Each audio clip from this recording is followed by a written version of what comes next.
సర్వాధికారి వందనాలు. ప్రభువాను ప్రేమించి మరొక పర్యాయము యెహోవా అనే ఛానల్ ద్వారా నీ వాక్యం వినడానికి మమ్మల్ని సమకూర్చావు. అందును బట్టి నీకు వందనాలు.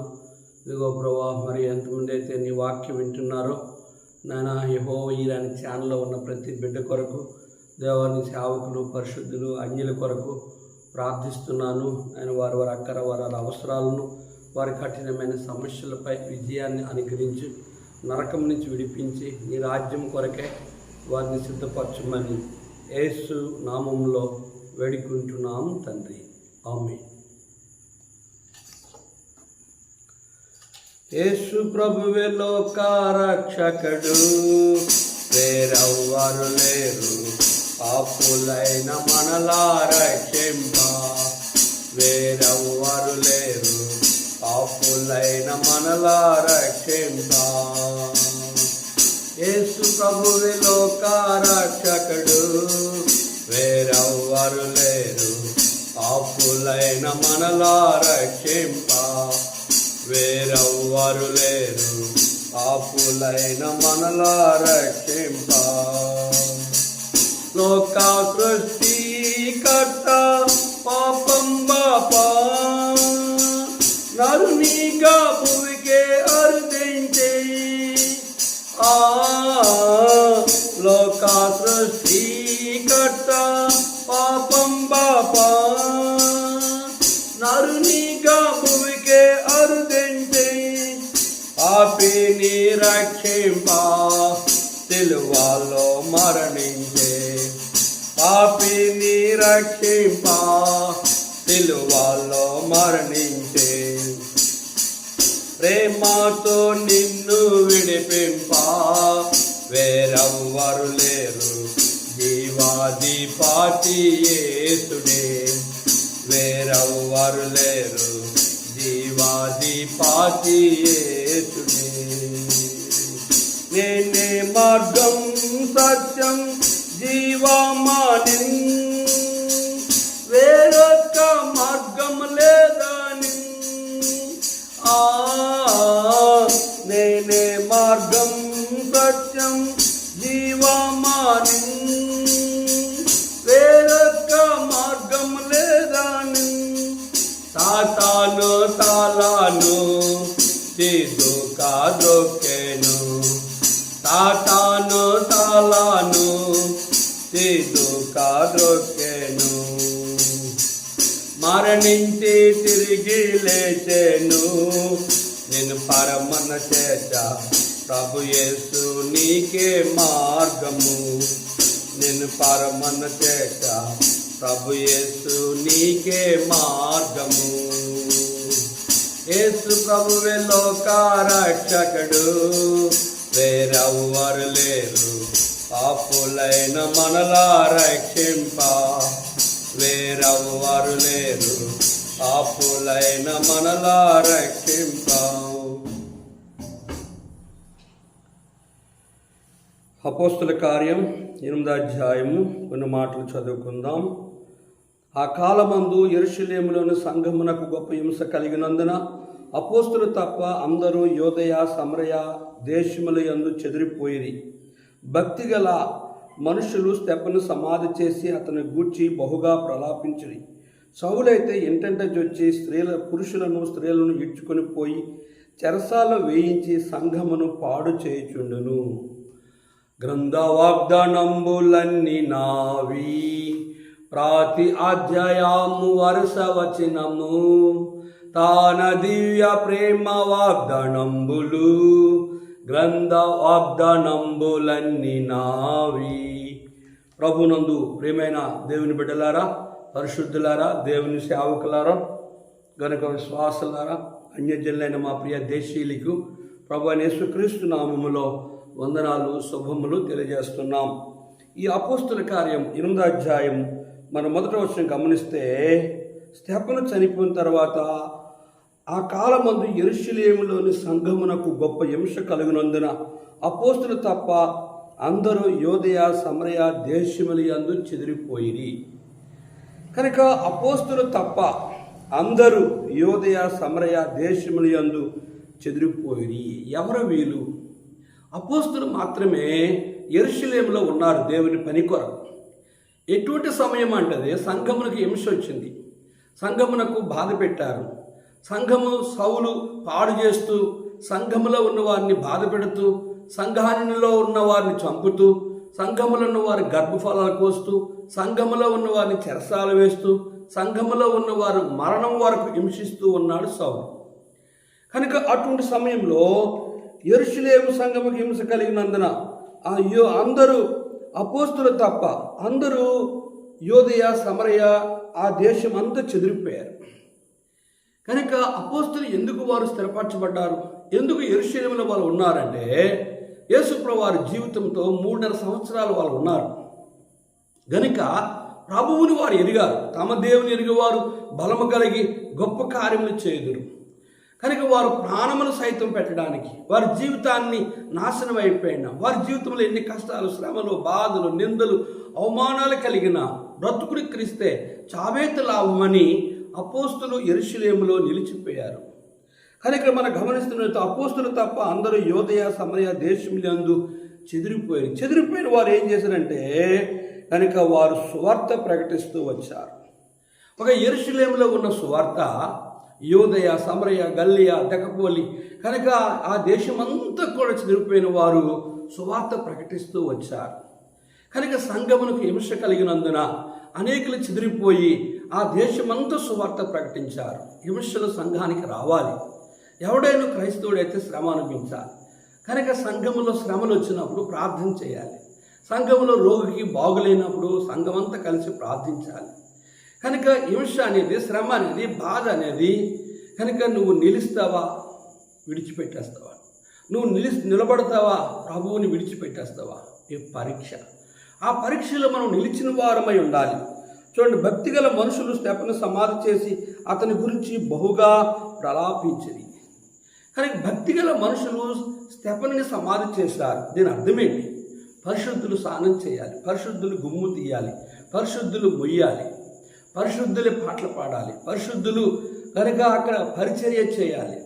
భక్తిగల మనుషులు స్టెఫనుని ఎందుకు సమాధి చేశారు అని మనం గమనించిన దినాన్ని సంఘాల్లో నామకార్థ, పండుగ, అలవాటు, ఆదివారపు దొంగ క్రైస్తవులు, దొంగ సేవకులు కనుక వారు కనుక త్రాగుబోతులకి డబ్బిచ్చి సమాధి చేస్తారు. తాగుబోతులు అందరూ వచ్చి స్నానం చేస్తారు, తాగుబోతులు అందరూ వచ్చి అక్కడ ఏడుస్తారు. కనుక వారు సాయంత్రము వారు దినకార్యం చేసి ఆహారం తీసుకెళ్ళి సమాధి దగ్గరి వారు కొన్ని సీసాలు పట్టుకొని వెళ్ళిపోయి మాంసం అన్నం పట్టుకెళ్ళి అక్కడ ఇంటి వాళ్ళు ఏడుపు, దుఃఖము, వేదంతో ఉంటే వీళ్ళేమో అక్కడ పండుగ చేసుకొని హాయిగా తాగి తందనాలు ఆడుతూ వారే ఉన్నారు. నిర్దినాన్ని క్రైస్తవ సంఘాల్లో మనము దేవుని సేవకులు చెప్పిన మాటను వినలేని విశ్వాసులుగా చాలామంది కనబడుతున్నారు. ఇంట్లోనే చూసుకుంటారు, ఆ పాస్టర్ చూసుకుంటాడు, కనుక వచ్చిన బంధువులే చూసుకుంటారు అని చెప్పి అంటీ ముట్టినట్టుగా సంఘాలు ఉంటున్నారు పరిశుద్ధులు అనుకునేవారు. వాళ్ళ ఇంట్లో ఎవరైనా చనిపోతే అందరూ వచ్చి చేసేయాలి.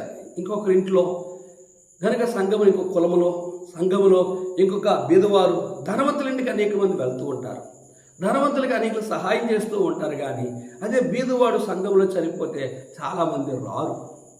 భక్తిగల మనుషులు స్టెఫనుని సమాధి చేసి బహుగా ప్రలాపించారు.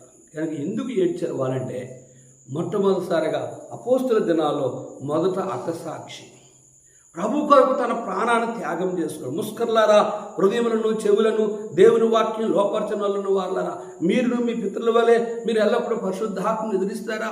మీరును మీ పితరుల వలె ఎల్లప్పుడూ ప్రవక్తను చంపుతారా? మీరును మీ పితరుల వలె దేవుని సంఘాన్ని పాడు చేస్తారని హెచ్చరిక చేసినందుకు వారి కోపాలు వచ్చి రాలిసి చంపివేశారు.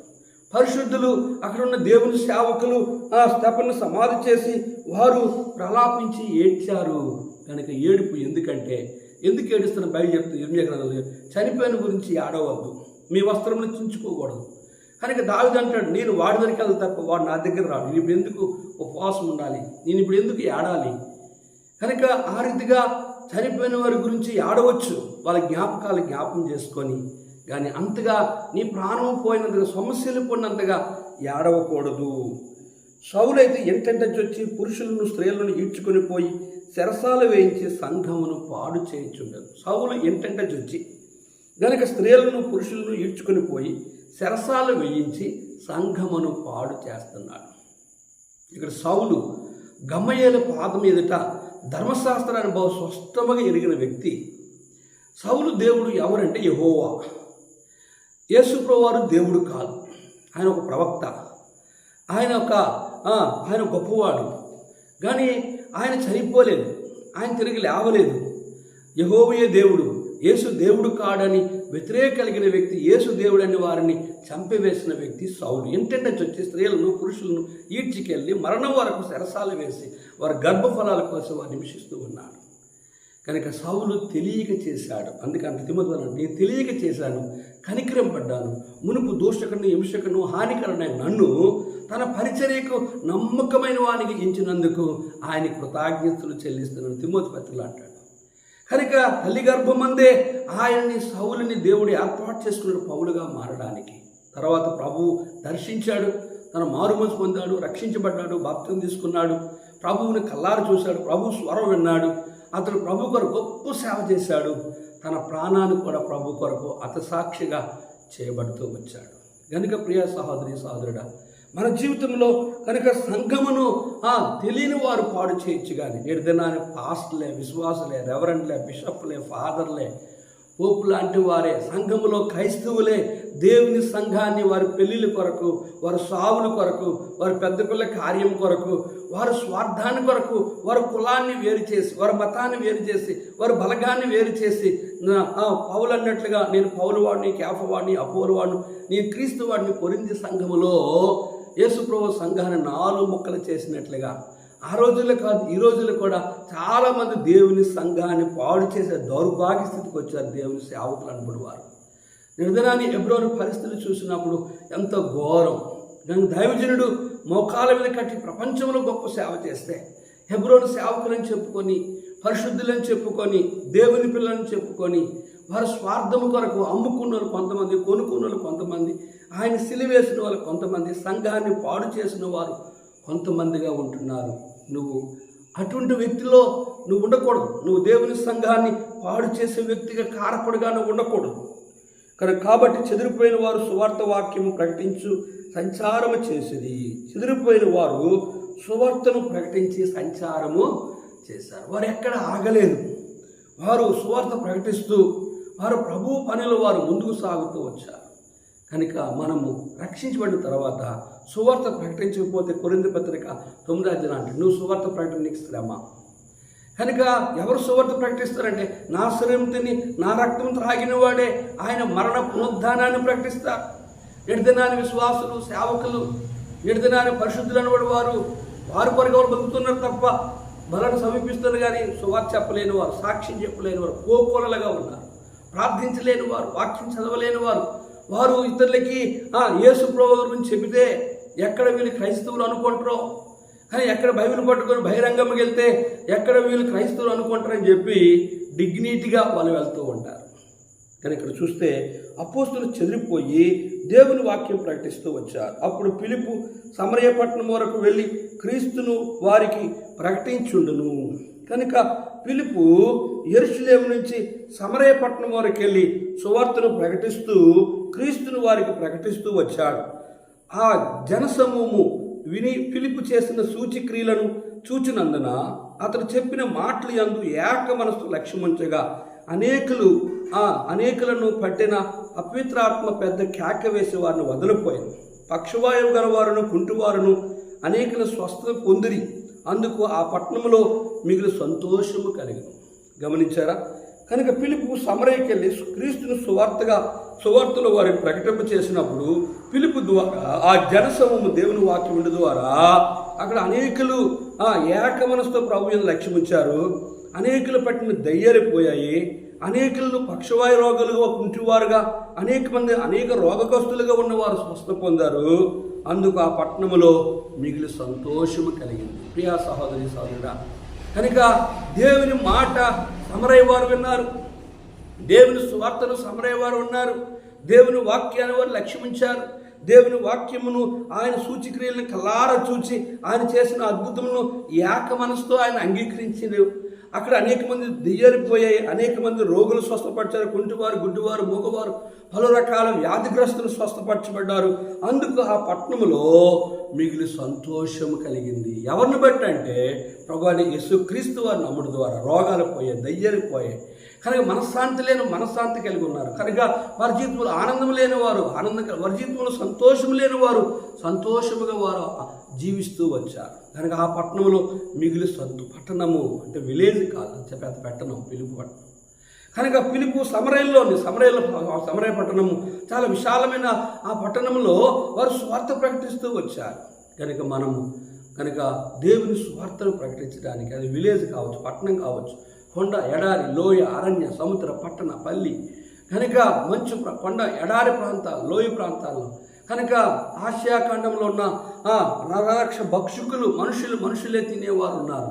నిర్ధనాన ప్రపంచ నలుమూలలకి దేవుని సువార్త వెళ్తూ ఉంది. అయితే మనమేం చేయాలంటే మనం వెళ్ళాలి, వెళ్ళేవారికి ఆర్థిక సహాయమైనా చేయాలి, వెళ్ళేవారి కొరకు ప్రార్థనైనా చేయాలి, వెళ్ళేవారిని మనం ప్రార్థించాలి. కనుక సువార్త పనిలో పాలివారుగా మనము ఉండాలి. కనుక ఆ పట్టణంలో మిగిలిన సంతోషం ఎవరిని బట్టి కలిగింది? అంతకుముందు ఆ పట్టణంలో సంతోషం లేదు, రోగులు, దెయ్యాలు పట్టినవారు, అనేక మంది జీవితాల్లో ఆనందం, సంతోషం లేదు. కానీ పిలుపు ఎప్పుడైతే సమరయ పట్టణంలో సువార్త ప్రకటించారో అక్కడ అనేకులు స్వస్థత పొంది సంతోషం కలిగి ఉన్నారు. ప్రియా సహోదరుడా, ఈ సంతోషము నీకు కావాలంటే, ఈ ఆనందం నీకు కావాలంటే, నీకు స్వస్థత కావాలంటే, నీకు పరలోకము కావాలంటే, నువ్వు నరకం నుంచి విడుదల కావాలంటే, నువ్వు మోక్షంలో యుగయుగాలు ఆయనతో ఉండాలంటే, భూమి మీద క్రొవ్వున దూడ గంతులు వేస్తున్నట్లు గంతులు వేస్తూ నువ్వు ఎన్ని శ్రమలు, కష్టాల్లో, బాధల్లో నువ్వు ఆనందంగా ఉండాలంటే ప్రభు అంటే లోకం ఇచ్చినట్టు కాదు, నా శాంతిని మీకు అనుగ్రహిస్తుందని చెప్తున్నాడు. చూడండి 9వ వచనం చూస్తే, సీమోను ఒక మనుషుడు లోగడ ఆ పట్టణంలో గాలిడి చేయొచ్చు, తానెవడో గొప్పవాడిని చెప్పుకొనొచ్చు, సమరయ జనులను విభ్రాంతపరచుండును.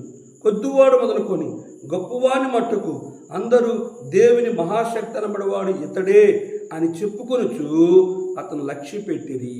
అతడు బహుకాలము గాలిడి చేయొచ్చు, వారిని విభ్రాంతపరచునందున వారు అతను లక్ష్య పెట్టిరి. అయితే ఫిలిప్పు దేవుని రాజ్యమును గురించి, యేసుక్రీస్తు నామమును గురించి సువార్త ప్రకటించుండగా వారు అతను నమ్మి పురుషులను, స్త్రీలను బాప్తిసం పొందిరి. గమనించారా? ఇక్కడ చూస్తే ఆ సమరయ జనులలో ఒక మనుషుడు ఉన్నాడు. అతని పేరు సీమోను అనే వ్యక్తి. గారడి చేయొచ్చు, తాను గొప్పవాడని చెప్పుకొనొచ్చు సమరయ జనులను విభ్రాంతపరుస్తూ ఉన్నాడు గారడి చేత. కొద్దివాడు మొదలుకొని గొప్పవాడు మట్టుకు అందరూ అంటున్నారు ఇతడు దేవుని మహాశక్తి అనబడేవాడు ఇతడే, దేవుని తర్వాత శక్తి కలిగిన వాడు, గాడి చేట్లు ఇతడే గొప్పవాడని అంత పేరు గాంచాడు. అతడు బహు కాలము గాడి చేయొచ్చు. అతడు సమరయ జనుల్లో బహుకాలం నుంచి గాడి చేస్తూ ప్రజలు విభ్రాంతపరుస్తూ తాను గొప్పవాడని అతని మీద లక్ష్యం ఉంచినట్లుగా అతన్ని పూజించడానికి, ఆరాధించడానికి అతన్ని వెంబడించేవారు కోకొల్లలుగా ఉన్నారు. అయితే ఫిలిప్పు దేవుని రాజ్యం గురించి, యేసుక్రీస్తు నామమును గురించి సువార్త ప్రకటించుండగా వారు అతను నమ్మి పురుషులను, స్త్రీలను బాప్తిసము.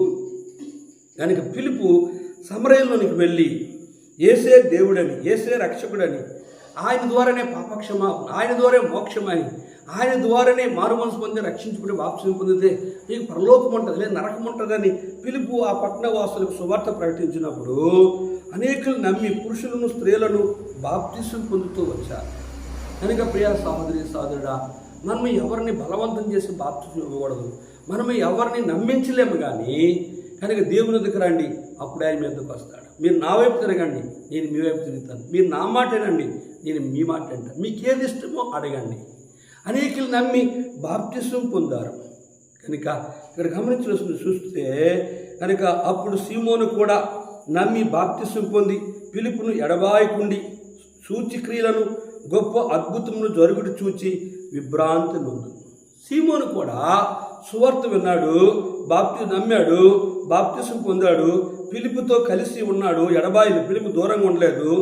ఫిలిప్పు ద్వారా దేవుడు గొప్ప అద్భుత కార్యాలు జరగడం కల్లారా చూశాడు. ఇంతవరకు అతడే దేవుని మహాశక్తి అనబడేవాడుగా ఆ పట్టణంలో పేరుగాంచాడు. కానీ కానీ ఇప్పుడు పిలుపు వచ్చి సువార్త ప్రకటించి రోగులు స్వస్థపరిచి దెయ్యాలు ఎలగొట్టి అక్కడ అనేకల జీవితాల్లో మార్పును చూసి ఈ యొక్క సమరయజనులతో కూడా ఈ గారడీ సీమోను కూడా మారు మనసు పొంది నమ్మి బాప్తిసం పొందాడు. చూడండి 14 సమరయ వారు దేవుని వాక్యం అంగీకరించరని యెరూషలేములోని అపోస్తులు విని పేతురును యోహాను వారి వద్దకు పంపిరి.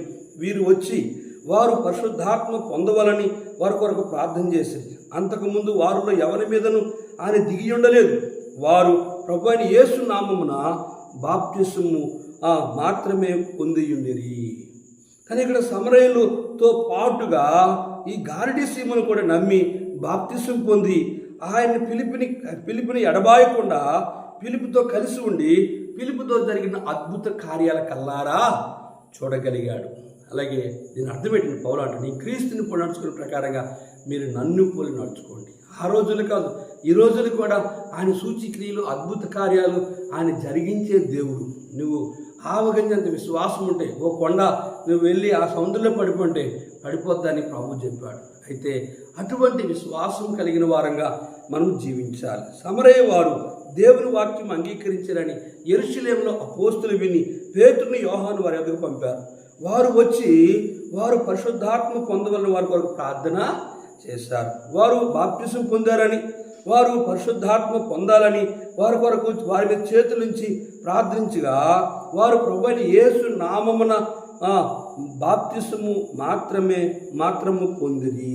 వారు ఏ నామమున బాప్తిసం పొందారంటే యేసు నామమున బాప్తిసము మాత్రము పొంది ఉండిరి. కనుక బాప్తిసం ఏ నామం ఎవరంటే తండ్రి యొక్కయు కుమారుని యొక్కయు పరిశుద్ధాత్మ త్రియేక నామంలో బాప్తిసం ఇవ్వాలి. ఒక యేసు నామంలో బాప్తిసం తప్పు, ఒక పరిశుద్ధాత్మ దేవుడు నామంలో బాప్తిసం తప్పు, యెహోవా నామంలో బాప్తిసం తప్పు. ఇక్కడ వాళ్ళు యేసు నామంలో బాప్తిసం పొందారు తప్ప పరిశుద్ధాత్ముడు ఉన్నాడన్న సంగతి వారికి తెలియదు. అపోస్తుల కార్యం మనం 19వ అధ్యాయంకి వెళ్ళినట్టుగైతే అక్కడ ఈ మాట రాయబడుతూ వచ్చింది. చూడండి వారేం చెప్తున్నాడు ఇక్కడ గమనించినట్లయితే చూడండి 1వ వచనం. అపోలో కొరింథులో ఉన్నప్పుడు జరిగింది ఏమనగా పౌలు పై ప్రదేశంలో సంచరించి ఎఫెసుకు వచ్చి కొందరు శిష్యులను చూచి మీరు విశ్వసించిన పరిశుద్ధాత్మను పొందుతురా అని వారు అడుగగా వారు పరిశుద్ధాత్మ ఉన్నాడన్న సంగతి మేము వినలేదని చెప్పి అప్పుడు అతడు అలాగైతే మీరు దేన్ని బట్టి బాప్తిసం పొందిన వారిని అడుగగా వారు యోహాను బాప్తిసును బట్టి అని చెప్పి అందుకు పౌలు యోహాను తన వెనుక వచ్చువా అని అనగా యేసునందు విశ్వాసం ఉంచవాలని ప్రజలతో చెప్పుచు మారు మనసు విషయమై బాప్తిసం పొందవాలని చెప్పాను. వారు ఆ మాటలు విని ప్రభువైన యేసు నామమున బాప్తిసం పొందిన తర్వాత పౌలు వారి మీద చేతులు ఉంచగా పరిశుద్ధాత్మ వారి మీదకి వచ్చును. అప్పుడు వారు భాషలతో మాట్లాడుటకును ప్రవచించడం మొదలుపెట్టిరి. వారందరూ ఇంచుమించు 12 పురుషులు. గమనించారా? కానీ ఒక యేసు నామములో బాప్తిసం అనేది తప్పు. తండ్రి యొక్కయు కుమారుని యొక్క పరిశుద్ధాత్మను ఉన్న సంగతి వాళ్ళకి తెలియదు. యోహాను ఇచ్చే బాప్తిసం మాత్రం వారు ఎరిగారు. కానీ ఇప్పుడు అపోస్తులు యెరూషలేము నుంచి వచ్చి పేతురు యోహానులు వారి మీద తల మీద చేయించగా వారు పరిశుద్ధాత్మ అభిషేకం పొందారు. చూడండి 17వ వచనం. అప్పుడు పేతురు యోహానులు వారి మీద చేతులు ఉంచగా వారు పరిశుద్ధాత్మను పొందితిరి. అపోస్తులు చేతులుంచడం వలన పరిశుద్ధాత్మ అనుగ్రహింపబడని సీమోను చూచి వారి ఎదుట డబ్బు పెట్టి నేను ఎవరి మీద చేతులుంచుతున్న వాడు పరిశుద్ధాత్మ పొందినట్లు ఈ అధికారం నాకు వారిని అడిగాను. అందుకు పేతురు నీవు నీ ద్రవ్యమిచ్చి దేవుని వరము తలంచుకున్నందున నీ వెండి నీతో కూడా నశించునుగాక. ఇక్కడ గారడీ సీమోను పేతురు యోహాను వచ్చి వారి మీద చేతులుంచిన వారు పరిశుద్ధాత్మ అభిషేకం పొందారు. ఇది చూసిన ఈ గారడీ సీమోను గత కాలంలో గారడీ చేసి దేవుని మహాశక్తి అనబడి పేరుగాంచాను. ఇప్పుడు నేను ఎవరి మీద చేతుల నుంచి ప్రార్థిస్తే వాళ్ళు పరిశుద్ధాత్మ పొందినట్లుగా ఇది ఈ డబ్బు తీసుకొని ఈ అధికారం నాకు ఇవ్వండి అని పేతురు యోహాన్ని అడిగారు. అందుకు వారు ఏమన్నారంటే అందుకు పేతురు నీవు ద్రవ్యమిచ్చి దేవుని వరము సంపాదించుకొందునని తలంచుకున్నందున నీ వెండి నీతో కూడా నశించునుగాక. నువ్వు దేవుని వరాన్ని పరిశుద్ధాత్మని నువ్వు కొనాలని ప్రయత్నం చేస్తున్నావు కనుక నీ వెండి నీ డబ్బు నీతో నశించిపోనుగాక. కానీ నువ్వు పరిశుద్ధాత్మ నువ్వు పొందలేవు. నువ్వు ఎవరి మీద చేతులుంచినా వారు పరిశుద్ధాత్మ అభిషేకం పొందలేరని చెప్పి పేతురు స్పష్టంగా చెప్పాడు. చెప్తే ఇంకేమంటే నీ హృదయం దేవుడు సరైనది కాదు గనుక ఈ కార్యమందు నీకు పాలు పంపులు లేవు. కాబట్టి ఈయన్ని చెడుతనం మానుకొని మారు మనసు నుండి ప్రభువుని వేడుకోను. ఒకవేళ నీవు నీ హృదయాలోచన క్షమింపబడవచ్చు. నీవు ఘోర దుష్టత్వములను దుర్నీతి బంధకములో ఉన్నట్టు నాకు కనబడుతుందని చెప్పింది. అందుకు సీమోను, మీరు చెప్పిన వాటిలో ఏది నా మీదకి రాకుండా మీరే నా కొరకు ప్రభువుని వేడుకోండి అని చెప్పాను. కనుక సీమోను పేతురు ఏం చెప్పాడంటే, ఒకటి, హృదయం సరైనది కాదు. రెండోది, ఈ కార్యమందు నీకు పాలు పంపులు లేవు. మూడోది, ఈయన చెడుతనం మానుకొని మారు మనసు నందు ఒకరు ప్రభువుని వేడుకో, ఒకవేళ ప్రభువు నేను క్షమించవచ్చు. నాలుగోది చెప్పాడు. ఐదోది, నీవు ఘోర దుష్టత్వములో దుర్నీతి బంధకములో ఉన్నట్టు నాకు కనబడుతుందని చెప్పింది. అందుకు సీమోను, మీరు చెప్పిన వాటిలో ఏది నా మీదకి రాకుండా మీరే నా కొరకు వేడుకోండి, ప్రభువుని వేడుకోండి అని చెప్పాను. కనుక ఈ రోజులు ఆ రోజులు కాదు, ఈ రోజులు కూడా చాలామంది దేవుని దగ్గరకు వస్తారు, కానీ విశ్వాసులుగా సేవకులుగా వారి హృదయము సరిగా ఉండదు. రెండోది చూస్తే వారు ఏదేదో ఆ పరిశుద్ధాత్మ అభిషేకం పొందాలని, సంఘములుగా కార్యాలు చేయాలని, వారేవో అద్భుతాలు చేయాలని, వాళ్ళు తమ కనబడాలని, వారి పేరు ప్రఖ్యాతుల కొరకు ప్రాకులాడుతూ ఉంటారు. రెండోది చూస్తే ఈ నీ చెడుతనము అంటే ఈ కార్యమందు పాలు పంపులు నీవు ఉండవు. కాబట్టి ఈయన చెడుతనం మానుకొని ప్రభువుని వేడుకు. కనుక చెడుతనము మానుకోవాలి. దేవుని దగ్గరకు వచ్చి మారు మనసు పొంది రక్షించబడి, ఇప్పుడు ఈ గారడి సీమలో ఏముందంటే చెడు ఉంది. చాలామంది భక్తిని తీసుకుంటారు, బలం తీసుకుంటారు, ఆరాధన చేస్తారు, చాలామంది సేవ చేస్తారు, ఎప్పుడు చెడు జీవితంతోనే ఉంటారు. ఇతరులకు హాని చేయడం, కీడి చేయడం, ఇతర సంఘాలు ముక్కలు చేయడం, ఇతర విశ్వాసాలని తమ సంఘాన్ని నడిపించుకోవడం, వాళ్ళ విశ్వాసాలని వీళ్ళ వైపు మళ్లించుకోవడం, వీళ్ళ మీద తన స్థానిక సేవకుడి కంటే ఈ సేవకుడిని ప్రేమించినట్లు చేయడం, వాళ్ళ దగ్గర నుంచి ఏదో లాభాన్ని ఆశించేవారు కోకొల్ల కనిపిస్తున్నారు. కనుక ప్రియ సహోదరి సహోదరుడా, ప్రియ విశ్వాస, ప్రియ సేవకులారా, కనుక నీ జీవితంలో చెడుతనం అనేది దేవుని దృష్టికి నీ పాపము కనిపిస్తుంది, అందరి దృష్టిలో కూడా కనిపిస్తుంది. ఇంకా పౌలు అంటున్నాడు, పేతురు అంటున్నాడు, ఒకవేళ నీ హృదయాలోచన క్షమించబడవచ్చు, దేవుడు ఒకరు క్షమిస్తే క్షమించవచ్చు అంటూ నీవు ఘోర దుష్టత్వములో దుర్నీతి బంధకములో ఉన్నట్టు నాకు కనబడుతుంది. ఓ గాడి సీమోను, నువ్వు ఘోర దుష్టత్వం అంటే ఇక్కడ కిందనే ఉందంటే చేదైన పాచ్యము, చేదైనది నీలో ఉంది. కనుక మారుమనసు పొంది రక్షించబడి, కనుక హృదయము అన్నిటికంటే మోసకరమైనదిగా ఒక విశ్వాసం, ఒక సేవకుడిగా ఘోరమైన దుష్టత్వము, దుర్నీతి బంధకంలో నువ్వు ఉన్నట్లుగైతే కనుక నీ జీవితంలో దేవుని కోపానికి నువ్వు గురుగా ఉంటావని ఎప్పుడైతే పేతురు గారడి సీమోను గద్దించాడో, అందుకు సీమోను, మీరు చెప్పిన వాటిలో ఏది నా మీదకి రాకుండా మీరే నా కొరకు ప్రభువుని వేడుకోండి అని, మీరు చెప్పిన ఈ ఘోరమైన శిక్షలు నా మీద రాకుండా మీరే నా కొరకు ప్రార్థన చేయండి, ప్రభు ఒకవేళ నన్ను క్షమించవచ్చు అని పశ్చాత్తాపడుతూ వచ్చాడు. కనుక ప్రియా సహోదరి సహోదరుడా, మన జీవితంలో, నీ జీవితంలో నువ్వు చేసిన పాపములు, మోసము, అన్యాయము, చెడుతనం, దేవుని సంఘములో దేవుని సేవకులకి ఏ చెడుతనము, ఏ అన్యాయం, ఏ మోసం, ఏ దగ, నువ్వు చేసే కీడును దేవుని దగ్గర నువ్వు పశ్చాత్తాపడితే ఒకవేళ ఆయన క్షమించవచ్చు, లేదా నీ క్షమాపణ కలగపోవచ్చు. కనుక అంతట వారు సాక్ష్యమిచ్చుచు ప్రభు వాక్యము బోధించి యెరూషలేము తిరిగి వెళ్ళుచు సమరయ అనేక గ్రామాల్లో సువార్త ప్రకటించుచు వచ్చిరి. చూసారా, పేతురు, యోహాను అంతటి వారు ఆ సమరయలో దేవుని వాక్యం బోధించారు, యెరూషలేము తిరిగి వెళ్ళారు, సమరయ గ్రామాల్లో సువార్త ప్రకటిస్తూ వచ్చారు. కనుక అక్కడ వారి ద్వారా ఆ కార్యం జరిగిన తర్వాత సమరయలో సువార్త ప్రకటించారు. వారు అక్కడి నుంచి తిరిగి యెరూషలేముకి వెళ్ళి వారు వెళ్తూ వచ్చారు. కనుక ప్రియ సహోదరి సహోదరుడా, మన జీవితంలో మనము దేవుని కొరకు జీవించాలి, పొట్టపోషణ కొరకు, ధనార్జన కొరకు.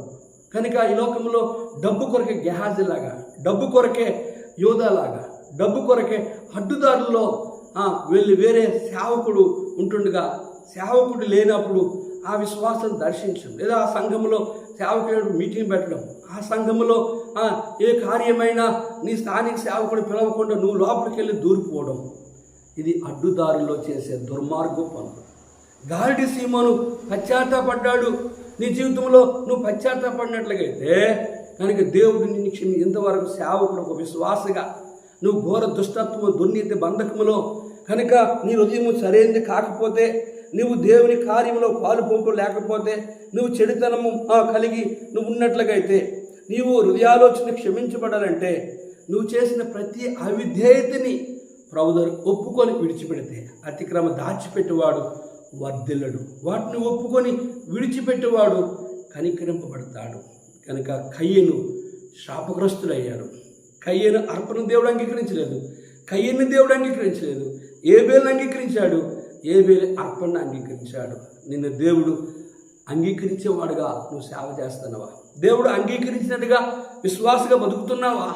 దేవుడు లేకుండా నీ పెళ్లిలో, దేవుడు లేకుండా నీ కార్యంలో, దేవుడు లేకుండా నీ సంఘములో, దేవుడు లేకుండా నీ ఇంట్లో, దేవునితో సంబంధం లేకుండా నీ మట్టుకు నీవు చెట్టు పేరు చెప్పి పళ్ళు అమ్ముకున్నట్లుగా, సంఘం పేరు చెప్పి, దేవుని పేరు చెప్పుకుని, భక్ష్యం గారి పేరు చెప్పుకొని, బైబిల్ పట్టుకొని ఏదో పొట్టపోషణ కొరకు అడ్డుదారుల్లో గెహాజీ యోధాలాగా నువ్వు ప్రవేశించి దేవునికి విరోధిగా బతికినట్లుగైతే దేవుని శిక్ష ఇక్కడ ఉంటుంది. నీ హృదయం సరైనది కాకపోతే, నువ్వు పరిశుద్ధుడు కాకపోతే నువ్వు పరలోకానికి కూడా వెళ్ళావు. కనుక ఆయన పేతురు అంటాడు, ఒకవేళ నీ హృదయాలోచన క్షమించబడుతుందని చెప్తే వెంటనే పశ్చాత్తాపడ్డాడు.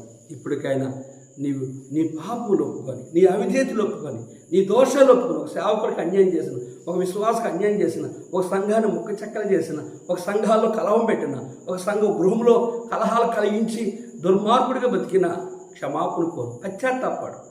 ప్రభువు నిన్ను క్షమించడానికి అవకాశం ఉంటుంది. లేని ఏళ్ళ నువ్వు ఘోర దుష్టత్వం దుర్నీతి బంధకములో నిత్య నరకానికి వెళ్తావు. నరకము తప్పించబడాలంటే నీ దేవుడు, నా దేవుడు పరిశుద్ధుడు కనుక నువ్వు పరిశుద్ధంగా ఉండి మేలు చేసేవారు దేవుని సంబంధులు, కీడి చేసిన వారు దుష్టిని సంబంధులు. ప్రార్థన చేసుకుందాం. జిమ్గల తండ్రి, కొన్ని మాటలు మా ప్రియులు ఉన్నారు, ఈ ఏర్పాట్లు ఉన్న వారిని రక్షించమని, ఎవరైతే గాలిని సీమోను వలె ఇంకా పశ్చాత్తాపడకుండా దుర్మార్గులుగా అవిధేయులుగా ఉంటున్నారో, విశ్వాసులుగా సేవకులుగా వారిని క్షమించి అన్యజనుల్ని నీ ఏర్పాట్లు ఉన్న వారిని రక్షించమని యేసు నామములో అడిగి వేడుకుంటున్నాము తండ్రి. ఆమేన్. మన పరమ తండ్రి దేవుని ప్రేమ, కుమారుని యేసుక్రీస్తు వారి కృప, పరిశుద్ధాత్మక అన్యోన్య సహవాసం తను ప్రేమించే వారికి కూడిన మనకు తోడుండి ఆశీర్వదించునుగాక. ఆమేన్. Praise the lord.